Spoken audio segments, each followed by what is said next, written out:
as he'll stop it with exactly a minute to go before halftime.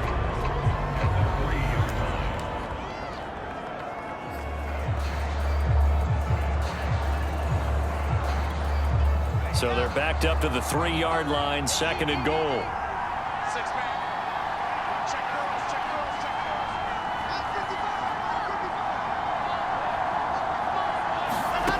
Here's Wilson. Got a man, it's caught. Touchdown, Jets. A great play there. There to make the grab. And the Jets will extend their lead. So simple math here in the first half. They've had 3 drives offensively, and they have scored every time, and they've got the lead. Well, whenever we talk about adjustments, we're usually talking.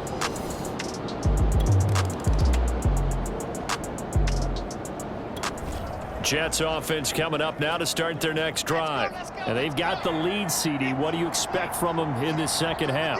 Well, I like what they were able to do on the ground in the first half because they had a lot of success running the ball, and I certainly think we'll see more of that. But I keep an eye on that defense, and I think their coaches up in the box will do the exact same thing. If they start to see 1 or 2 guys start to creep towards the line of scrimmage, that'll be licensed to take some shots downfield. Now, Brandon, that's the way you want to run the football. There should almost be quote bubbles above the offense right now. Bam, boom, biff. That's how they feel good about moving the football. 2nd down and 4.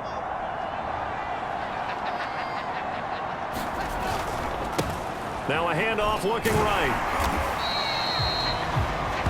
It'll only be a gain of a yard, and it sets up a 3rd down and 4 now.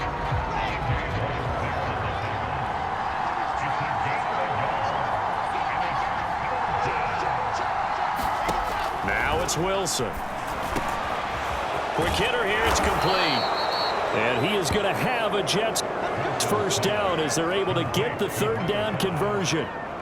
And while we may be looking at the scoreboard, this offense certainly is not because they're showing no signs of backing down, even with a 3-score lead here in the 3rd quarter. I think they keep taking their shots. They've seen blown leads happen throughout this league. They don't want to fall victim to it themselves.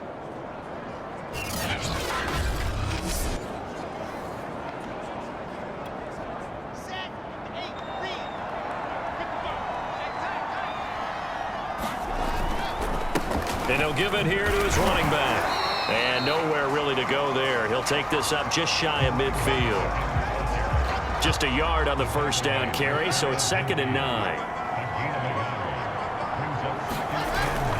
Back to the ground, this time with Freeman.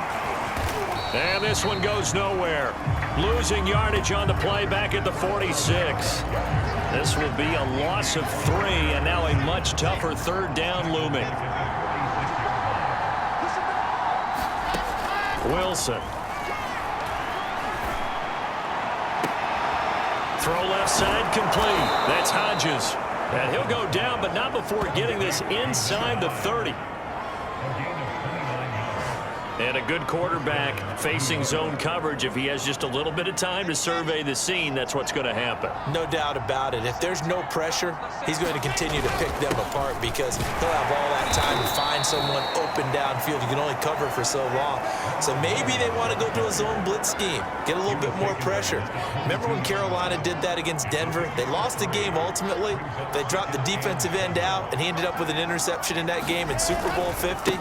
Maybe some sort of scheme like that to try and get more pressure at the passer. And they work this near the 5. He'll be stopped at the 6. 46 yards rushing for him now with a couple of touchdown runs to boot. Looks to me like maybe there's a little attrition setting in with this drive, because when you see that type of a run, I get the feeling the defense gets a little bit tired. And that's the last thing they need, especially when they look up at the scoreboard.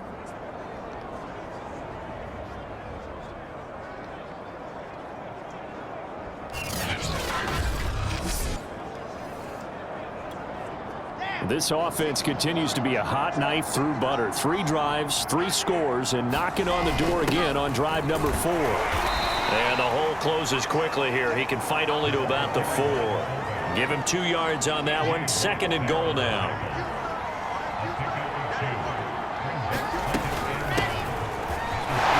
Fighting his way in for a Jets touchdown. His second rushing touchdown of the year and third overall. And the Jets take the opening kickoff of the third quarter and drive right down the field to extend their lead. And on his way to the end zone, shedding the tackle, he would not be denied. That's what's called finishing the run. Making sure you power your way through. One-on-one tackle.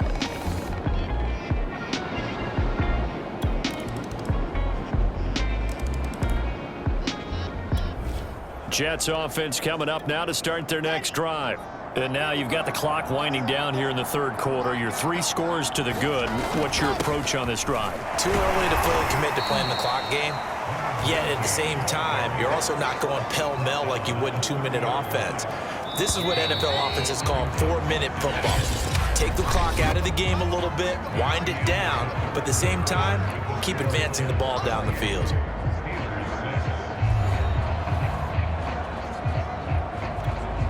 Second down at 5.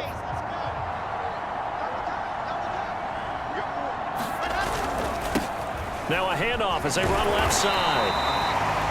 5 yards on first down, but now just a 1-yard pickup there on second. The Jets on third down. They have been superb. 5 for 6 to this point. This will be 3rd and 5. Now they try the right side here. And he won't be close to a first down as he runs into a wall right around the line of scrimmage. No gain on the play there, and it'll bring up 4th down. That time they're able to bottle him up, but he's having a really nice game. I agree with that. Let's just go big picture, right?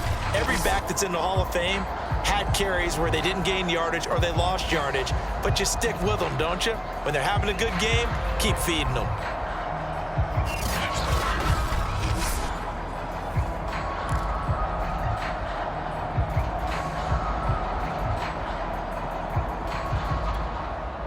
No move to get the offense off the field. They're going on 4th and 5. They'll try and throw for it with Wilson. He finds his man complete. It's Hodges. And able to get this one across the 45 before he's brought down. And that's a big pickup of a first down. And you know that all week, both sides of the ball, offense and defense, are going through every situation. And in this case, the offensive guys had the right play dialed up because defensively, you work on 4th down situations as well. And deflating for the defense. They can't get the stop here. Here we go. Set. 9. Mike, 55. Right there. 55. Now a handoff here to his running back. He'll get 3 up to midfield. Brandon, I've got to think this offensive line has got some smiles on its faces. And I know it sounds crazy, but they practiced for this back in training camp. They knew they'd be in situations where there'd be extra defenders in the box coming after them, trying to keep them from locking down a game. Right now, they want to show the world they're up to the challenge. 148 yards rushing now for the NFL leader coming into this ball game. Well, that's a carry they have to be satisfied with. And throughout this game, they've been satisfied with what he's given them. Whenever they've needed a big run, a first down, he's the guy they've turned to. And it doesn't matter what the defense thinks. They've got the confidence to keep handing it to him and keep picking up good yardage. They'll run on first down. Freeman. Give him 3 on first down. It'll set up a 2nd and 7. Give credit to the defense for stringing that play out, and they gave up no cutback angle. You know he was trying to dart through. No place for him to go. A nice job there, only giving up a 3-yard gain. And he'll be taken down at the 33, a pickup of about 4.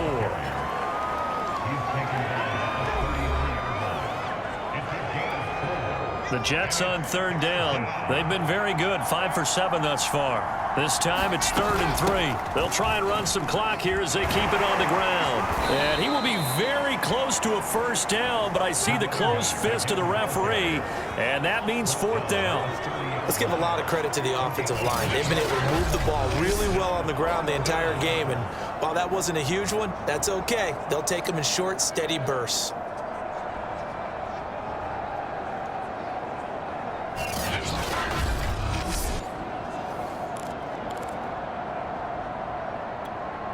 The offense here not budging. They're going to fight for it on 4th and inches.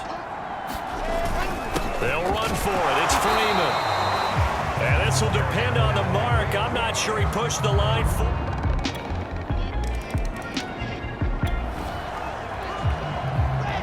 Late stages of the game here in the fourth quarter as this offense takes over 1st and 10. Hands it off out of the gun. And a penalty flag down as he gets only about a yard. And let's listen in on the call.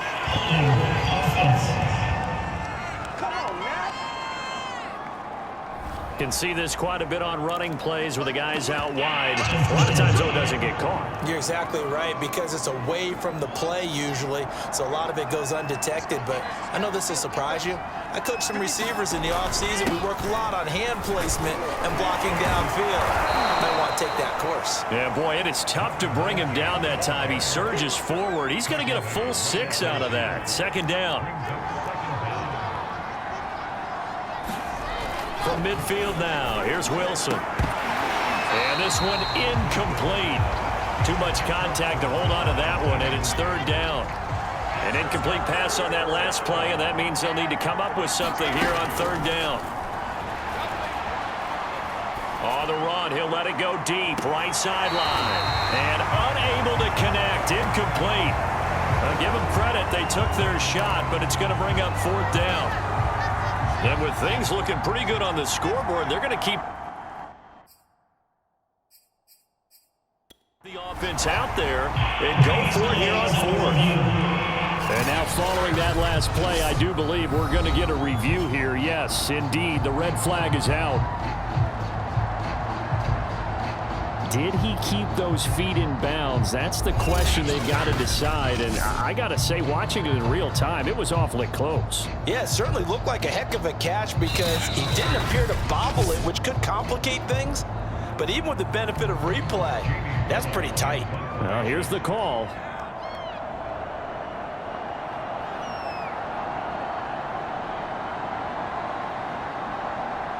So the challenge not a successful one, as this will stay an incomplete pass.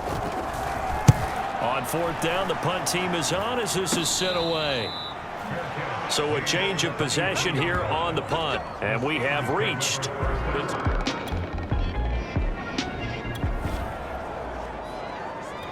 We are in the 4th and final quarter as the offense will have the football starting this drive 1st and 10. And to give this time to the tailback. And he's going to push his way down to about the 12. Now the Steelers use the first of their 3 timeouts as they'll talk things over prior to this upcoming 2nd down play.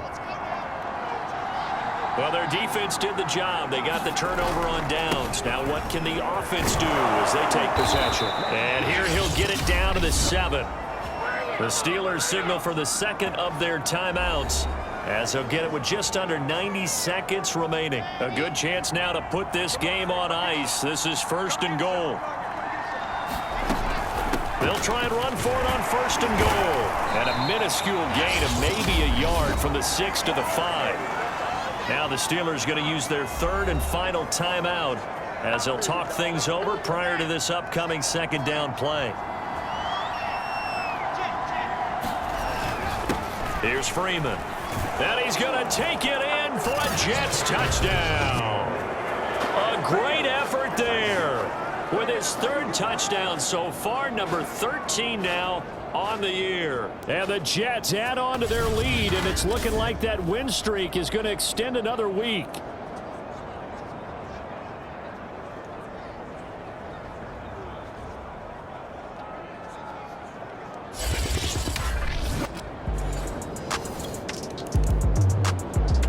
So it's a victory here for the New York Jets. And you look back over the score sheet, interesting. A very clean game, no turnovers by either side. An absolute rarity when we watch games now because defenses have put such an emphasis on taking the ball away. Well, what we saw here was offenses spending their time saying, look, you know they're coming for it. Ball security is paramount. So they worked on that, not just a week of practice, but I'm sure all during training camp. Make sure when you have it, tuck it away because danger lurks everywhere you turn. So for the Jets, they move ever closer to the perfect regular season as they run things to 14-0. And they'll get another road test next week as they head to Arizona to take on the Cardinals. Meanwhile, for the Steelers, they fall to 8-6 with the loss. And they'll be at home for one.